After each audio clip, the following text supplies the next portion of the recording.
Now, let's explore some of the major battles that define this conflict. First up is the Battle of Marne in 1914. This battle took place near Paris, France.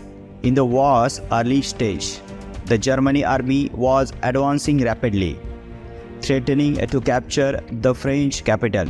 In a desperate move, French and the British forces counterattacked. They used taxis to support or transport troops to the front, earning it the nickname the Miracle of the Marne. This battle halted the German advance and set the stage for strange warfare. Next, we have Battle of Verdun in 1916. This was one of the longest and the bloodiest battle in the human history. It lasted for 300 days and resulted over 700,000 casualties. The German army attacked the French city of Verdun.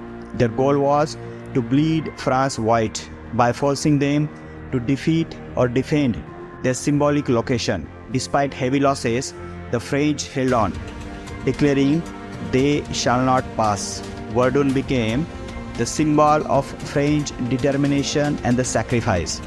Now, let's talk about the Battle of Somme, also in 1916. This Anglo-French offensive was meant to relieve pressure on Verdun. It began with a week-long artillery bombardment of German lines. On 1st July, Britain troops went over the top to attack. The first day alone, Britain suffered 60,000 casualties. The battle dragged on for a month, gaining little ground at the terrible cost. By the end, over millions men were killed or wounded. In 1917, we have the Battle of Pas-Chain-d'Alais, also known as the Third Battle of Ypres. This battle took place in the Belgium and is remembered for its horrific conditions. Heavy rains turned the battlefield into the muddy. Men and the horses drowned in the mud, and many bodies were never recovered. The battle lasted for 3 months and gained only a few miles of territory. It's often seen as the example of war futility and the human cost. Let's shift our focus on Eastern Front and the Brusilov offensive of 1916. This was Russia's greatest contribution to the Allied war efforts. General Alexei Brusilov led a massive attack against Austro-Hungarian forces. The offensive was initially very successful, pushing the enemy back. However, Russia losses high and they couldn't sustain the advance.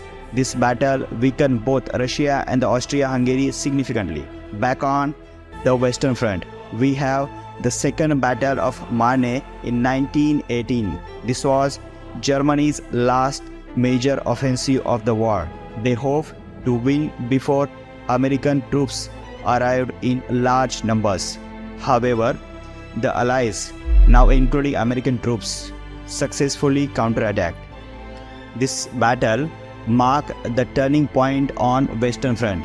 From this point on, the Allies would be on the offensive until the war's end.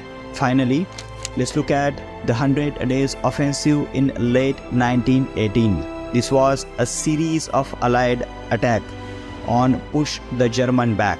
It began with the Battle of Amiens, where tanks were used effectively. The German army was exhausted and demoralized after years of fighting. Allied forces broke through the line in Hindenburg. This offensive led directly to the Peace of November 11, 1918, ending the war. These battles show the scale and the brutality of World War I. Millions of people were lost, and the map of Europe was redrawn. The war's outcome set the stage for future conflicts, including World War II. It's crucial to remember these events and learn from the history.